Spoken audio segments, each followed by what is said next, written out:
Oy, Norman Mangusin, na sinungaling, mukhang tikbalang, mukhang kabayo at higit sa lahat, putang ina mo araw-araw. Na-exclusive interview ko ang CICC, ha? Na kung saan mismong nagsalita one-on-one kung kausap ang Executive Director at Undersecretary na si Aboy Paraiso, na yung video at yung picture na kumakalat na ikay nagsuot ng pampulis uniform, official uniform ng kapulisan ay hindi AI, hindi editing at hindi edited. Putang ina mo, ha? Urig na video daw yan ayon mismo sa mga dalubhasa sa mga video. CIC ang ma-interview ko mismo, putang ina mo ka. Lahat na lang ng kasinungalingan gagawin mo para lamang sa kapersonalan mong kalitsihan, putang ina mo talaga, kamukha kang kabayo. Ang hapon po, Undersecretary Aboy Paraiso, bilang head po ng DICC. CICC. Oo.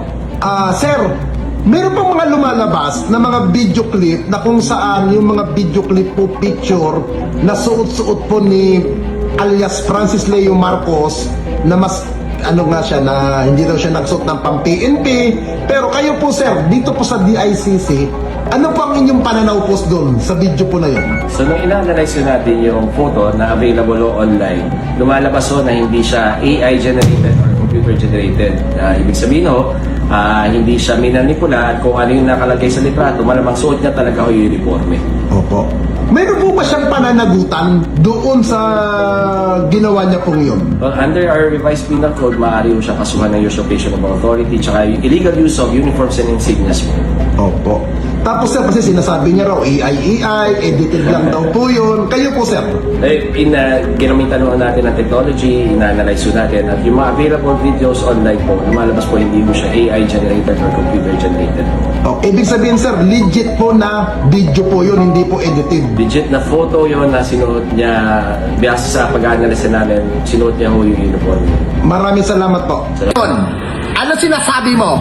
Ha? Alam mo, totoo talaga sinasabi Norman Mangusin na ang sinungaling ay kapatid ng magnanakaw. Palibasa kasi, mandarambong kang putang ina mo. Ha? Ang pangit nga ng mukha ka na ng ulupong putang ina mo. Nagdadamay ka pa na kung sino-sino. Nananahimik yung general, hindi niya pinakikialaman. Ang lakas ng loob mo maghamon ng suntukan, putang ina mo ka. Bakit hindi tayo magano? Putang ina mo ka. At pipitan kita. Isip ka. Kahit mukha kang tikbalang, mukha kang kabayo, pipitan kita, putang ina mo.